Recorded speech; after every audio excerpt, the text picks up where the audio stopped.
There's two world wars going on in this world right now. Russia and Ukraine and Gaza. When the Russia-Ukrainian war broke out, millions of Ukrainians were welcomed by countries across Europe. Millions of refugees came into Poland, Moldova, Germany. These are people who don't share the same language, religion, faith, but they were welcome. We're way over a year of the Gaza war. Could you please help us understand why the vast majority of Arab countries that surround Gaza have yet to open their door to one woman, one child, to the refugees who share the same language, the same faith, the same God, the same prophet? Where is the brotherhood, the sisterhood, the saving of life?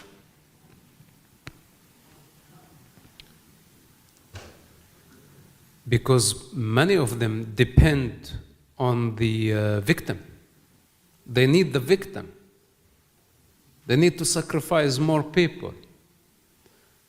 If they end the angry cause, many people will be out of business, like right away. Ayatollah depends on the Palestinian or the Arab suffering, using Palestine as a device to destabilize the region. But behind him, yes, there is Russia. And behind him, yes, there is China. With due respect, these people haven't condemned Hamas since the beginning of the war. Every time they opposed condemning Hamas in the Security Council. Believe it or not, at the beginning of the war, I was sitting on the Security Council with the Israeli delegation, just right next to Russia and China, watching what they were doing at the United Nations. It's insanity. They know what Hamas is. And it was not coincidental that October 7 was Putin's birthday. Hamas gave him a birthday gift to distract all the eyes from Ukraine. Okay, I don't believe in conspiracy theories, but what a coincidence. So now the thing is, the superpowers have been gambling of children's blood. And we must break the vicious cycle of this violence. The Arab countries, they don't care. They're all corrupt leadership. The Saudi Arabia, people now say Saudi Arabia, even the Arab Emirates. When I saw my Jewish friends going to Dubai, I was like, what are you doing? Don't go there. This is everybody who tells me I go to Dubai or Abu Dhabi, I tell them don't go. Come back. And they think it's just normal.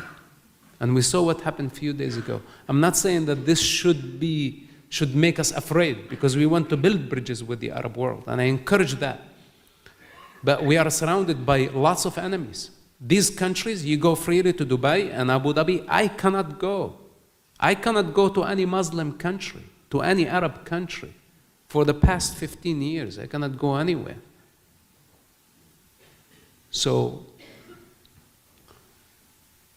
they don't want to end the conflict.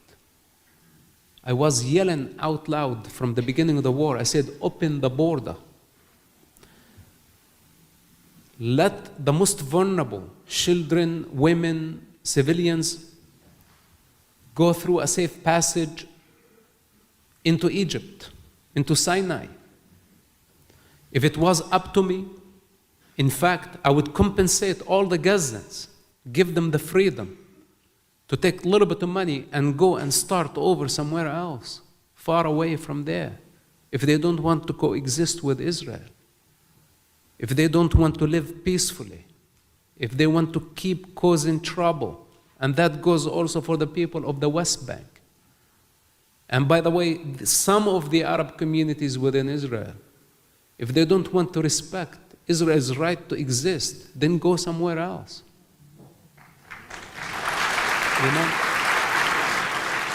I'm willing to start a fund to buy their property and overpay them for that. But then I would be accused of ethnic cleansing. The thing is, I don't care, because I am not under the influence of what's so-called international law. There is no such thing. This law was meant to serve the powerful.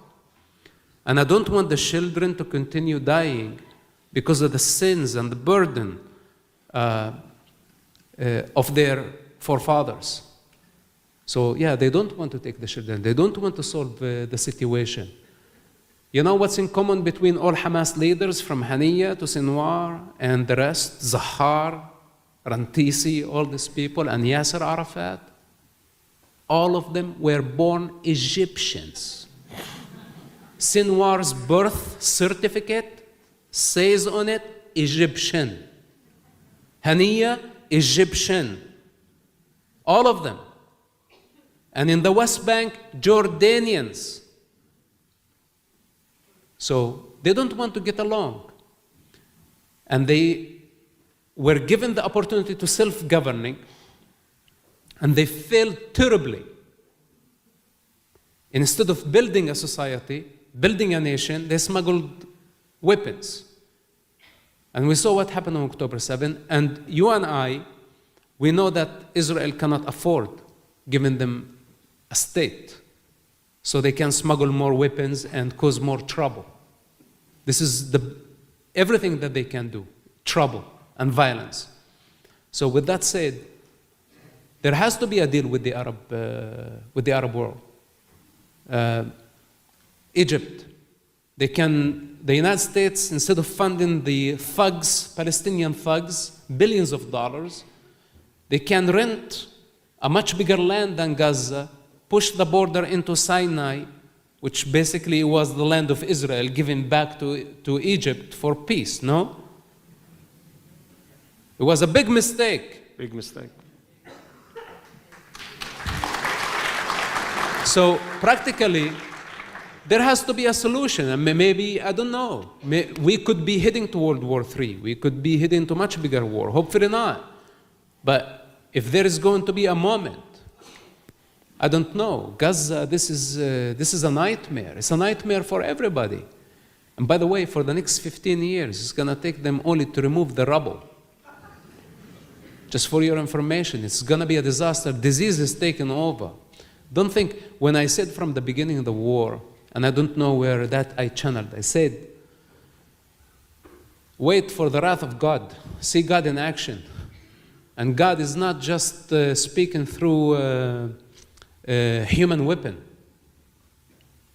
The consequences of October 7 and celebrating what happened on October 7 and the thousands of a fallen society, we saw them on the streets. Today they are paying the price. And of course the international law can come and teach me and say this is collective punishment. Go away. They are dealing with what they have created. I lived among these people half of my life. And I lived among the Jewish people the other half. I understand this culture, I understand that culture. One of them is the death culture. And they need to realize, sooner or later, that Israel is going nowhere, that God is real, and the false narrative is not going to give them any satisfaction. So let's see how this is going to develop. But if it was up to me, at some point, I'm sorry for the long answer, I was so frustrated, I didn't know what to do, and I was appealing to everybody, to the United Nations, to the Egyptian president, telling everybody, open the border. When nobody answered, I put a reward. At that time, it was big money for me. It was $10,000 to any Egyptian from the Rafah side of the border who take a bulldozer and break the fence. And I promised them, if you do that, I'm gonna pay you $10,000 and get you out to safety. This is just out of frustration that I wanted the most vulnerable civilians to get out. Just go. Go and never come back. It's too much pain, too much suffering. They cannot understand, they cannot coexist, and I don't know how I'm going to fix their mentality. You know,